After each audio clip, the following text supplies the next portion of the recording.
Afternoon students, आज हम हिंदी की पहली कविता पढ़ने जा रहे हैं। वह देश कौन सा है। तो इस कविता के कवि हैं राम नरेश त्रिपाठी जी।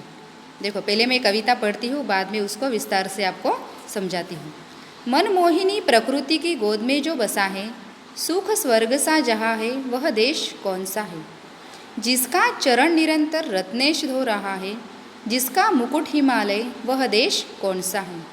नदियाँ जहाँ सुधा की धारा बहा रही है, सींचा हुआ सलोना, वह देश कौन सा है।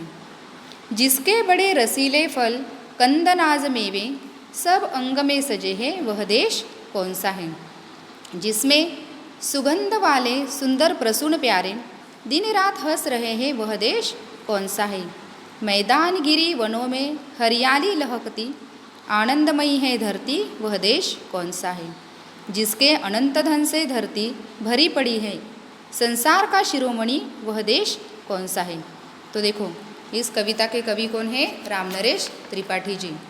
तो इसके नाम में ही हमने जब ये कविता पढ़ी तो इसमें क्या दिया है कि हमारा ये जो भारत देश है, इसमें हमारे भारत देश की महिमा और उसकी विशेषताओं का वर्णन इस कविता में दिया है।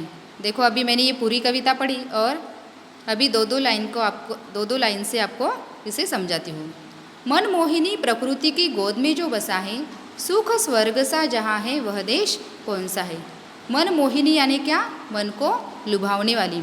ये जो मन को लुभावने वाली ये जो प्रकृति है, प्रकृति यानी क्या, आपको तो पता है। प्रकृति यानी ये हरे भरे खेत खलियान, नदियाँ, समंदर, पर्वत है ना, पंछी, प्राणी, मनुष्य, ये क्या है, इसकी वजह से हम ये क्या है, ये जो प्रकृति है उसकी गोद में यह हमारा भारत देश बसा हुआ है। वो कैसा लग रहा है, हमें मन को लुभावने वाला लग रहा है और वह हमें कैसा लगता है, स्वर्ग जैसा लग रहा है।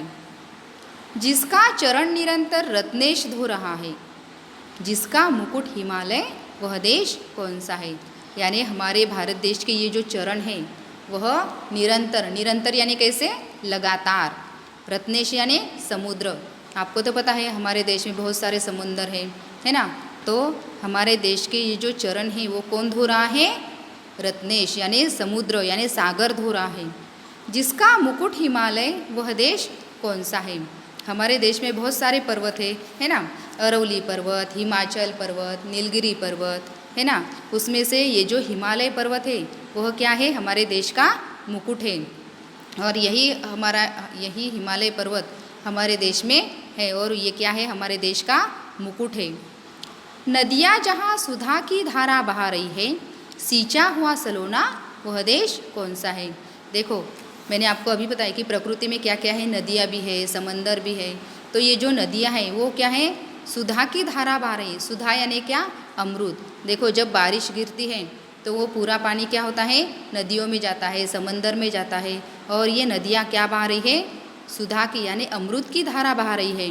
और हमारे ये जो देश है उसको क्या कर रही है, सींच रही है ना। जिसके बड़े रसीले फल कंदनाज मेवे सब अंग में सजे हैं, वह देश कौन सा है। यानी देखो, हमारे देश में ये क्या है, ये रसीले फल है, कंद है, नाज है, मेवे। कंद यानी क्या, यानी ज़मीन के अंदर पैदा होने वाली सब्जियां। नाज यानी अन्न, यानी हमारे देश में बहुत सारे खेत खलियान है ना। तो वो खेत खलियान में खेती करने वाले क्या करते हैं, अन्य धान्य उगाते हैं, फल फूल उगाते हैं, है ना। जिसकी वजह से हमें क्या मिलते हैं, अच्छे अच्छे फूल मिलते हैं, है ना, अन्न मिलते हैं और हरी भरी सब्जियां मिलती हैं। इसी वजह से हमारा ये देश कैसा है, पूरा सजा हुआ है। जिसमें सुगंध वाले सुंदर प्रसून प्यारे, प्रसून यानी क्या, फूल, प्रसून यानी फूल। यानी हमारे देश में देखो, हमने भी बहुत सारे फूल देखे, सब फूलों की सुगंध कैसी होती है, मन को लुभावने वाली होती है, अच्छी होती है ना। यानी देखो, फूल को अगर हम देखते हैं, उसकी सुगंध लेते हैं तो हमें कैसा लगता है, बहुत अच्छा लगता है। भगवान को ये हम फूल चढ़ाते हैं, कोई क्या करते हैं, बालों में लगाते हैं।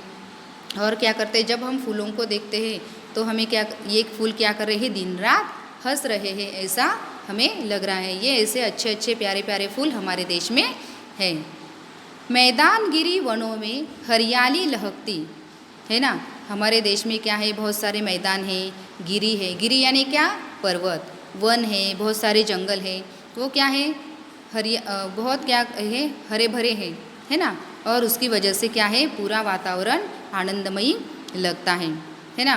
और क्या है, पशु पक्षी है, और ये मानव के साथ क्या है, इस देश की धरती की क्या करती है, हमें प्यास बुझाती है और सबको नया जीवन देती है। जिसके अनंत धन से धरती भरी पड़ी है, संसार का शिरोमणि वह देश कौन सा है। देखो हमारा ये जो भारत देश है वो क्या है, अनंत धन से भरा पड़ा है। यानी कैसे, हमारा अनंत धन यानी क्या, धन धान्य से भरपूर है। और जहाँ अमृतमयी नदियों के कारण क्या है, ये धरती रसीले फल, कंद, अनाज आदि उत्पादन में क्या है, वो हमें उपजाऊ करती है। और यहाँ क्या है, हर तरफ क्या है, हरियाली है। और ऐसी विशेषता संसार के किसी दूसरे राष्ट्र में मिलना दुर्लभ है। इसीलिए हमारे देश के धरती को, हमारे देश को क्या कहा गया है, संसार का शिरोमणि कहा गया है ना। शिरोमणि क्या, शिरोमणि यानी क्या, सर्वश्रेष्ठ। इसलिए देखो हमने क्या क्या देखा, हमने देखा कि हमारे देश में बहुत सारी नदियाँ हैं, समंदर है, पर्वत है ना। और ये प्रकृति की गोद में ये सारा, ये जो भारत देश है वो कैसा हमें लग रहा है, मन को लुभावने वाला लग रहा है। इसी प्रकार राम नरेश त्रिपाठी जी ने हमारे देश का वर्णन अच्छे से यहाँ पे किया है और हमें बताया है कि हमारा देश, हमारे जैसा देश किसी दूसरे, हमारे देश के जैसा दूसरा राष्ट्र मिलना दुर्लभ है। Thank you very much.